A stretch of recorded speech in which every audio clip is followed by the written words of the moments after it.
മിശിഹായിൽ അനുഗ്രഹീതരായവരെ, ദിവ്യകാരുണ്യ ഈശോ ഈ ദിവസം നിങ്ങളെല്ലാവരെയും സമൃദ്ധമായി അനുഗ്രഹിക്കുകയും അവിടുത്തെ കൃപകൾ കൊണ്ടും അനുഗ്രഹങ്ങൾ കൊണ്ടും നിങ്ങളെ ഓരോരുത്തരെയും നിറയ്ക്കുകയും ചെയ്യട്ടെ എന്നും പ്രത്യേകമായിട്ട് പ്രാർത്ഥിക്കുകയാണ്.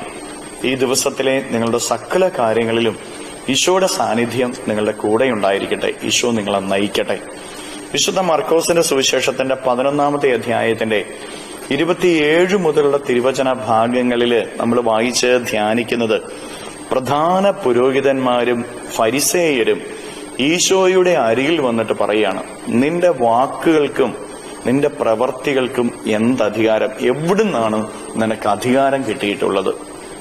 പ്രിയപ്പെട്ടവരെ, ഈശോയുടെ വാക്കുകൾക്കും പ്രവർത്തികൾക്കും ഒരു ആധികാരികതയുണ്ടായിരുന്നു, അധികാരമുണ്ടായിരുന്നു. അതുകൊണ്ടാണ് പുരോഹിതരും ഫരിസേയ പ്രമുഖരും അവന്റെ അരികിലേക്ക് വന്നിട്ട് ചോദിക്കുന്നത്, നിന്റെ വാക്കുകൾക്ക് എന്താ ഇത്രമാത്രം അധികാരമുള്ളതെന്ന്. അത് മറ്റുള്ളവർക്ക് മനസ്സിലായി. ദൈവത്തോട് ചേർന്ന് നിൽക്കുന്നവന്റെ വാക്കുകൾക്കും പ്രവർത്തികൾക്കും ഒരു ആധികാരികതയുണ്ടായിരിക്കും. അതിനെ തോൽപ്പിക്കാനായിട്ട് ഈ ലോകത്തിൽ ഒരു ശക്തിക്കും സാധിക്കില്ല. നിന്റെ വാക്കിനെ തോൽപ്പിക്കാൻ, നിന്റെ പ്രവർത്തികളെ തോൽപ്പിക്കാൻ, നിന്റെ അധ്വാനങ്ങളെ തോൽപ്പിക്കാൻ ഈ ലോകത്തിൽ ഒരു ശക്തിയും സാധിക്കുകയില്ല.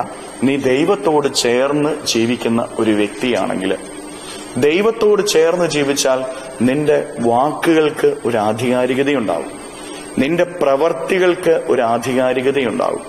പ്രിയപ്പെട്ടവരെ, നീ ഇന്റർവ്യൂവിന് പോകുമ്പോൾ പലപ്പോഴും പരാജയപ്പെട്ടു പോകുന്നതിന്റെ കാരണം എന്താ? നിന്റെ വാക്കുകളില് ആധികാരികതയുടെ കുറവുണ്ട്. നിന്റെ പഠനങ്ങളില്, പരീക്ഷകളില്, നിന്റെ കൃഷിയിടങ്ങളില്, ജോലിയില്, ബിസിനസ്സില്, നിന്റെ കുടുംബജീവിതത്തിലൊക്കെ പരാജയപ്പെട്ടു പോകാനുള്ള ഒരു കാരണം ഇതാ, ആധികാരികതയുടെ കുറവ്, അധികാരത്തിന്റെ കുറവ്.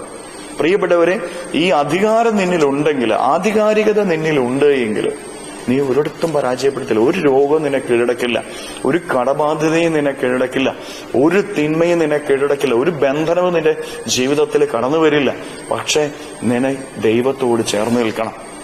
ദൈവത്തോട് ചേർന്ന് ദൈവത്തെ പിടിച്ച് ദൈവത്തെ വിളിച്ചപേക്ഷിച്ച് ജീവിക്കുന്ന ഒരു വ്യക്തിയാണ് നീയെങ്കിൽ നിന്റെ വാക്കിലും പ്രവൃത്തിയിലും ആധികാരികതയുണ്ടാവും.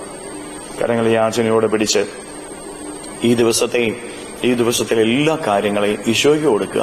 ഈശോയെ അനുഗ്രഹിക്കണമേ എന്ന് അപേക്ഷിച്ചുകൊണ്ട് സ്തുതിച്ചു പ്രാർത്ഥിക്കാം. ഹല്ലേലൂയ.